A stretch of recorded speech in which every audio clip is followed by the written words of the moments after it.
Dapat. Jelas kaya lang po. Harus kami.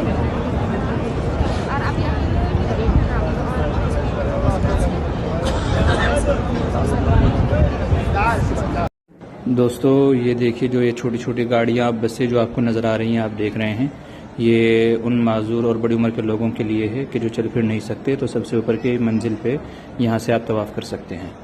یہ دیکھیں ماشاءاللہ اس وقت حرم شریف کتنا بھرا ہوا ہے، یہ اکثر ہم کو حج کے موقع پر ہی دیکھنے میں ملتا ہے۔ ماشاءاللہ یہ لاکھوں کی تعداد میں زائرین یہاں پر موجود ہیں اور دیکھیں ماشاءاللہ حرم کو کتنا بڑھا دیا گیا ہے۔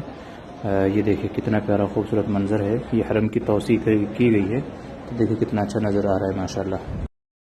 دوستو یہ نماز تہجد ہو، مسجد الحرم ہو تو پھر انسان کے دعا مانگنے کا مزہ دو گنا ہو جاتا ہے۔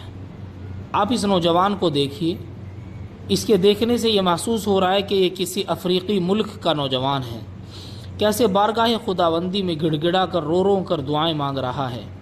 نبی کریم صلی اللہ علیہ وسلم نے ارشاد فرمایا تھا کہ جب تمہاری جوتی کا تسمہ ٹوٹ جائے تو وہ بھی تم اللہ سے مانگنا، چاہے تمہاری جیب میں بھلے ہی پیسے کیوں نہ ہوں۔ اللہ خوش ہوتا ہے کہ میرا بندہ سب کچھ ہونے کے باوجود بھی مجھے یاد کر رہا ہے، مجھ سے مانگ رہا ہے۔ اور یہ بندہ کتنا خوش نصیب ہے کہ تہجد کے ٹائم مسجد الحرم کے صحن میں بیٹھ کر کیسے بارگاہ خداوندی میں رو رو کر گڑ گڑا کر دعائیں مانگ رہا ہے۔ کس کس نوجوان کا یہ دل چاہتا ہے کہ سفر حرم ہو، مکے کا سفر ہو اور میں بھی اسی طرح مسجد الحرم کے صحن میں بیٹھ کر اللہ سے خوب رو رو کر لو لگا کر دعائیں مانگوں گا۔ جس کا بھی یہ خواب ہے کہ وہ بھی اسی طرح بارگاہ خداوندی میں دعائیں مانگے گا اپنے سفر میں، ویڈیو کو دوستوں کے ساتھ ضرور شیئر کریں اور آمین کہیں کہ انشاءاللہ اسی سال میں ہم بھی سفر حج کریں گے۔ ویڈیو کو دوستوں کے ساتھ ضرور شیئر کریں۔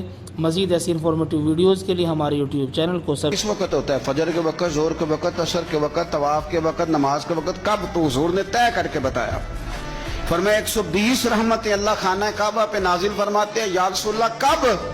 فرمایا 60 رحمتیں تو ان پہ برستی ہیں جو بیت اللہ کا طواف کرتے ہیں، اور فرمایا 40 رحمتیں اس پر برستی ہیں جو حرم شریف میں نماز پڑھتا ہے۔ اور حضور فرماتے ہیں کچھ بھی نہ کرے، بس بیٹھ کے کعبے کی زیارت ہی کرتا رہے، 20 رحمتیں تو اللہ اسے بھی عطا فرما دے۔ یا رسول اللہ